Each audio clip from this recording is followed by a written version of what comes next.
Hello student, तो जो next हम टॉपिक देखने जा रहे हैं वो है अपरिमित अचालक समरूप आवेशित परत के कारण विद्युत क्षेत्र की तीव्रता।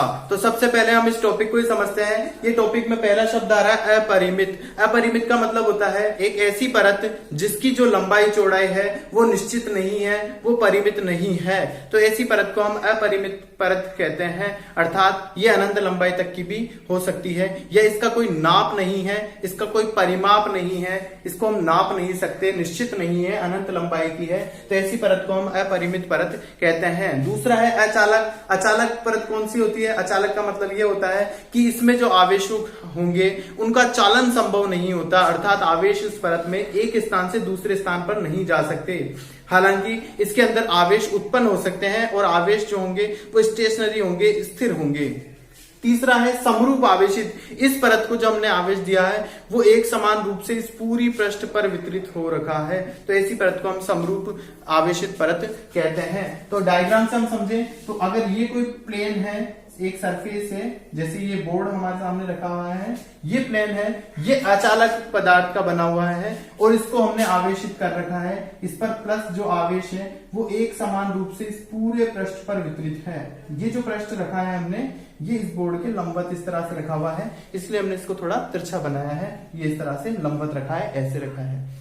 अब इस परत के कारण, इस पृष्ठ के कारण जो अपरिमित है, अर्थात इसकी लंबाई और बड़ी चौड़ी है, बहुत लंबाई का है, ये अनंत लंबाई का हो सकता है, लेकिन इसको हमने बोर्ड पे इतना ही बनाया है, ये अपरिमित है। जबकि चित्र से देखने पर हमको परिमित लग रहा है क्योंकि हम इसकी लंबाई चौड़ाई का मापन कर सकते हैं, लेकिन ये बहुत अधिक लंबाई का है। अब इतनी अधिक लंबाई तो यहाँ बनाना पॉसिबल नहीं है, इसलिए हमने इसको इतना बनाया है, बाकी इसकी लंबाई चौड़ाई अनंत तक हो सकती है। तो इस परत के कारण इसके सामने यहाँ कोई बिंदु रखा है, P बिंदु। इस पर हमको विद्युत क्षेत्र की दिशा पहले हम ज्ञात करेंगे, उसके बाद विद्युत क्षेत्र की तीव्रता ज्ञात करेंगे। तो ये जो पृष्ठ इस तरह से रखा है, इस पृष्ठ का ये मान लो कोई मूल बिंदु है, O बिंदु है। इससे इस बिंदु P पर जो सामने रखा है, इस पर विद्युत क्षेत्र की दिशा ज्ञात करने के लिए हम क्या करेंगे? वही जो हमने रेखीय आवेश वितरण में किया था कि इस मूल बिंदु O से समान दूरी पर, इतनी ही दूरी पर ऊपर एक क्षेत्रफल लेंगे S1 और इतनी ही दूरी पर नीचे एक क्षेत्रफल लेंगे S2। ये दो अल्पांश छोटे छोटे क्षेत्रफल हमने लिए हैं। ये पूरा पृष्ठ S हो सकता है, इस पर दो अल्पांश S1 और S2 लिए हैं, जो इस O से जो है समान दूरी पर है। जितनी दूरी पर ये है उतनी ही दूरी पर ये है। O को P से मिलाने वाली ये जो कोई लंबवत रेखा है। तो इस बिंदु S1, इस पर जो आवेश वितरण होगा, हम जानते हैं पृष्ठ पर आवेश वितरण सिग्मा होता है, पृष्ठीय आवेश घनत्व के पृष्ठीय आवेश घनत्व सिग्मा होता है। यहां से इस S1 से इस बिंदु P पर जो विद्युत क्षेत्र होगा, इसकी दिशा होगी ये वाली DE वेक्टर, ये विद्युत क्षेत्र की दिशा होगी। अब चूंकि ये जो आवेश है और ये जो आवेश है दोनों परिमाण में समान है, इसके कारण इस बिंदु पर जो विद्युत क्षेत्र की दिशा होगी ये इस दिशा में होगी और ये भी होगा DE वेक्टर। आवेश समान होने के कारण इस बिंदु पर जो विद्युत क्षेत्र की तीव्रता के जो परिमाण है वो परिमाण भी कैसा होगा?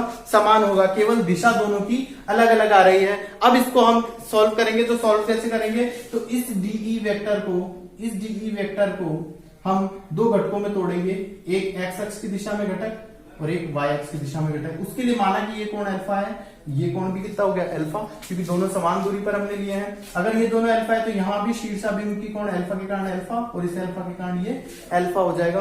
तो इस DE का इस अल्फा कोण की दिशा में घटक कौन सा हो जाएगा? हमेशा कोस थीटा में जाएगा, तो हो जाएगा DE कोस अल्फा, और लंबवत घटक किसमें हो जाएगा? DE sine alpha.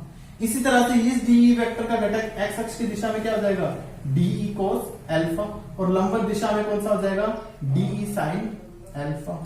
तो हम यहाँ पर देख रहे हैं कि ये जो DE साइन अल्फा है, ये परिमाण में समान और विपरीत दिशा में होने के कारण एक दूसरे को निरस्त कर देंगे, जबकि ये DE कोस अल्फा जो है समान दिशा में होने के कारण जुड़ जाएंगे। माना कि एक अचालक परत है जिसका पृष्ठीय आवेश घनत्व सिग्मा है तथा इस पृष्ठ के सम्मुख r दूरी पर स्थित कोई बिंदु P है जिस पर हमको विद्युत क्षेत्र की दिशा का मान ज्ञात करना है। तो दिशा का मान ज्ञात करने के लिए हमने क्या करा कि ये जो निर्देश बिंदु O था, इससे दो समान दूरी पर एक S1 और एक S2 अल्पांश की कल्पना हम करते हैं।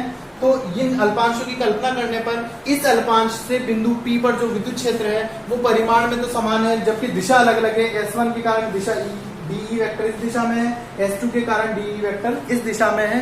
तो इन दोनों सदिशों को हल करने के लिए हम इन दोनों सदिशों का वियोजन करते हैं, इनको घटकों में तोड़ेंगे, x घटक और y घटक के रूप में तोड़ेंगे।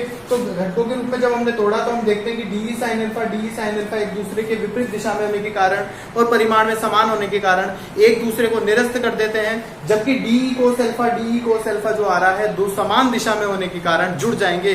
तो यहाँ जो परिणामी विद्युत क्षेत्र की दिशा होगी वो इस दिशा में होगी, जो किसके है, इस पृष्ठ को बिंदु P से मिलाने वाली रेखा जो इसके साथ कितना कोण बना रही है, 90 डिग्री का कोण बना रही है, अर्थात पृष्ठ के लंबवत है। अतः जो परिणामी विद्युत क्षेत्र की दिशा होगी वो पृष्ठ के लंबवत होगी। जो परिणामी विद्युत क्षेत्र की दिशा है वो पृष्ठ के कैसी होती है, लंबवत होती है। इस मूल बिंदु O को बिंदु P से मिलाने वाली रेखा की दिशा में इस दिशा में होती है, तो पृष्ठ के कैसी होगी, लंबवत हो गई। ये पृष्ठ के लंबवत होगी, ये पृष्ठ है इसके लंबवत होती है। नेक्स्ट हम आवेशित अचालक परत के कारण r दूरी पर विद्युत क्षेत्र की तीव्रता का मान ज्ञात करेंगे।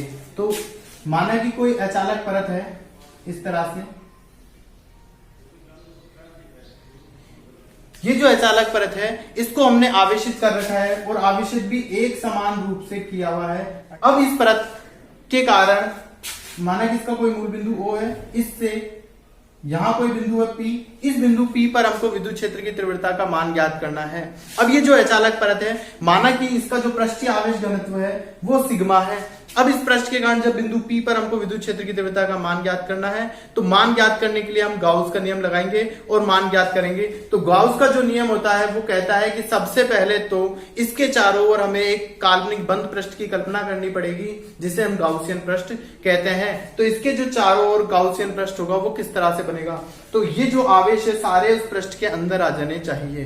तो इसमें जो गाउसियन पृष्ठ हम बनाएंगे वो किस तरह से बनाएंगे, डायग्राम के अंदर हम, क्योंकि अपरिमित लंबाई की भी हो सकती है, तो इतना बड़ा बेलन हम डायग्राम में नहीं दिखा सकते, इसलिए हम यहाँ बेलन एक छोटे साइज का बना रहे हैं। लेकिन जो बेलन है उसके वो जितना भी बड़ा यह पृष्ठ होगा उस पूरे आवेशों को कवर करना चाहिए। तो डायग्राम में हम इस तरह से बना रहे हैं, ये कोई बेलन है,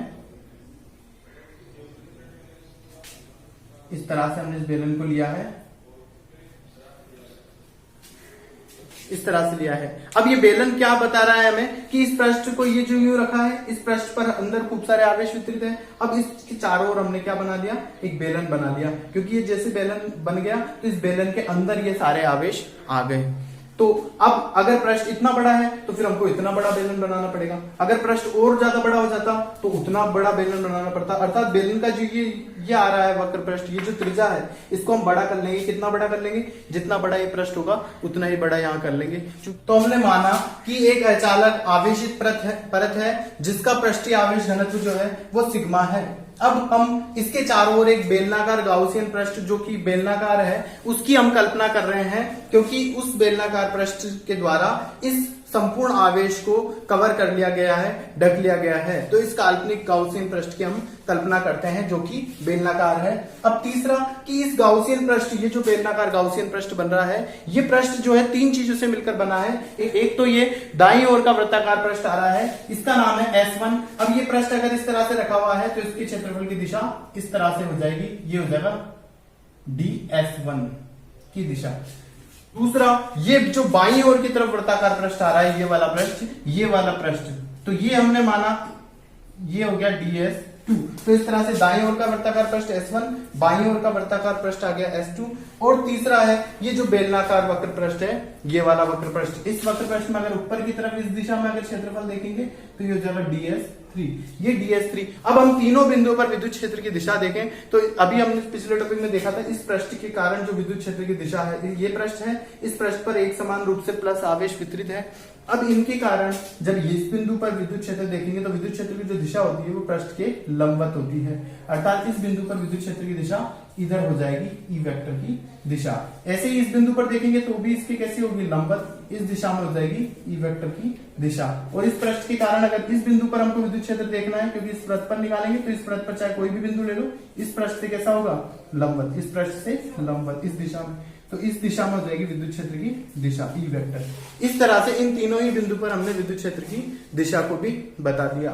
यहाँ हम देख पा रहे हैं कि यहाँ पर विद्युत क्षेत्र और DS के बीच में कोण थीटा 0 है, यहाँ भी 0 है, और यहाँ इन दोनों के बीच में जो कोण बन रहा है वो कितना बन रहा है, 90 डिग्री बन रहा है। तो अब हम इसमें लगाएंगे गाउस का नियम। गाउस के नियम से इन तीनों पृष्ठों से, या ये पूरा जो गाउसियन पृष्ठ है, इस पूरे पृष्ठ से निर्गत जो कुल फ्लक्स होगा फाई, वो हम जानते हैं फाई बराबर होगा इंटीग्रेशन इस पूरे बंद पृष्ठ का ई वेक्टर डॉट ds वेक्टर बराबर summation q upon epsilon naught. अब यहाँ पर जो समेशन q है, चूंकि समेशन q बराबर क्या है, समेशन q का मतलब क्या होता है, इस पृष्ठ द्वारा परिबद्ध कुल आवेश, यानी इस पृष्ठ के अंदर कुल आवेश कितना है। अब हम जानते हैं कि इस पृष्ठ का जो पृष्ठीय आवेश घनत्व है वो है सिग्मा, और इस पूरे पृष्ठ का क्षेत्रफल यदि s है, पूरे पृष्ठ का क्षेत्रफल यदि s है, तो इसके द्वारा परिबद्ध कुल आवेश कितना आ जाएगा, प्रत्येकांक क्षेत्रफल का आवेश कितना है सिग्मा, और इसको क्षेत्रफल s से गुणा कर देंगे तो इस पूरे पृष्ठ के पर वितरित आवेश का मान आ गया। तो इसको हम लिख सकते हैं कि ये जो फ्लक्स फाई है इसको हमने 3 टुकड़ों में तोड़ दिया। पृष्ठ S1 के लिए E dot ds vector plus S2 के लिए E dot ds vector plus S3 के लिए E dot ds vector is equal to हो गया सिग्मा क्यू की जगह आगे sigma s upon epsilon naught. इस तरह से इस समाकलन को हमने 3 टुकड़ों में तोड़ दिया, क्योंकि ये तीनों जुड़ करके इस पूरे बंद पृष्ठ की रचना करते हैं जिसका नाम गाउसियन पृष्ठ है। तो इसको 3 टुकड़ों में हमने लिख दिया। अब S1 क्या बता रहा है कि S1 इस पृष्ठ की बात कर रहे हैं, इस पृष्ठ को हमने S1 नाम दिया है, इसको हमने S2 नाम दिया है, और ये जो वक्र पृष्ठ है इसको हमने S3 नाम दिया है। तो S1 की स्थिति में हम जान रहे हैं कि E और ds के बीच में कोण कितना है, 0 है। तो यहां बन जाएगा S1, ये हो गया E ds cos 0 degree plus integration S2 E ds cos 0, क्योंकि यहां पर भी E और ds के बीच में कोण कितना है, 0 डिग्री है। प्लस तीसरे पृष्ठ की बात करें S3, तो E ds cos, और तीसरा जो वक्राकार पृष्ठ है इसमें एंगल कितना आ रहा है, 90 डिग्री आ रहा है, बराबर सिग्मा गुणा s upon epsilon not. cos 0 बराबर हम जानते हैं 1 होता है, तो E गुणा इंटीग्रेशन ds S1 वाले का, इस वाले का क्षेत्रफल, इस वाले का क्षेत्रफल अगर S है तो ये इंटीग्रेशन जो ds हो जाएगा इसको बाद में हम s कर देंगे, प्लस इंटीग्रेशन ये भी E बाहर आ जाएगा, इंटीग्रेशन ऑफ ds cos 0 1 हो जाएगा, और यहाँ cos 90 0 होने के कारण ये पूरा ही 0 हो जाएगा। तो ये हमारे पास आ गया sigma s upon epsilon naught. तो ये इंटीग्रेशन ds, इसका क्षेत्रफल s, अगर माना कि इस पूरे पृष्ठ का क्षेत्रफल s है, ऐसे यहाँ का क्षेत्रफल भी s है, तो ये हमारे पास हो गया E गुणा s प्लस E गुणा s बराबर sigma s upon epsilon naught. तो इससे ES जुड़ के हो गया 2ES is equal to sigma s upon epsilon naught. यहाँ s से s कैंसिल हो गया, विद्युत क्षेत्र की तीव्रता E का अगर हम मान निकालें तो E बराबर आ गया सिग्मा अपॉन 2 एप्सिलॉन नॉट। इस तरह से ये विद्युत क्षेत्र की तीव्रता का मान आया कि E बराबर होता है सिग्मा अपॉन 2 एप्सिलॉन नॉट। और इसको यदि हम सदिश फॉर्म में लिखें तो यहाँ r के 4 आ जाएगा, जो विद्युत क्षेत्र की दिशा को दिखाएगा। वो हम जानते हैं कि इस पृष्ठ के लंबवत दिशा में होती है। तो इस तरह से विद्युत क्षेत्र की तीव्रता का मान हमने ये एक समान रूप से आवेशित अपरिमित अचालक परत के कारण निकाला। ये जो विद्युत क्षेत्र की तीव्रता का मान आया, इसकी निर्भरता को हम देखें तो यहाँ पर कहीं पर भी r नहीं आ रहा है, अर्थात विद्युत क्षेत्र की तीव्रता जो है इस दूरी, इस मूल बिंदु O को P से मिलाने वाली जो रेखा है, ये जो दूरी r है, इस r पर कहीं पर भी निर्भर नहीं कर रहा है। ये बिंदु इस पृष्ठ के चाहे पास रखा हो या दूर रखा हो, दोनों ही स्थिति में जो विद्युत क्षेत्र की तीव्रता का मान है वो समान है। तो विद्युत क्षेत्र की तीव्रता E की यदि हम r पर निर्भर, अगर हम E की R पर निर्भरता अगर हम देखेंगे कि R पर कैसे निर्भर कर रहा है, तो हम कहेंगे कि R पे कोई निर्भर नहीं कर रहा। R का मान बढ़ता जाए तो भी E का मान कैसा रहेगा, कांस्टेंट ही रहेगा, इसलिए सीधी रेखा आती है। जबकि इस फॉर्मूले में देख रहे हैं कि जो विद्युत क्षेत्र की तीव्रता E का मान है वो सिग्मा के समानुपाती है, पृष्ठीय आवेश घनत्व के समानुपाती है। अर्थात इस परत पर जो पृष्ठीय आवेश घनत्व है, प्रति एकांक क्षेत्रफल का जो आवेश है, उस आवेश का मान जितना ज्यादा होगा उतने ही विद्युत क्षेत्र की तीव्रता का मान ज्यादा होगा, क्योंकि ये दोनों समानुपाती है। अर्थात सिग्मा का मान बढ़ने पर E का मान भी बढ़ता है।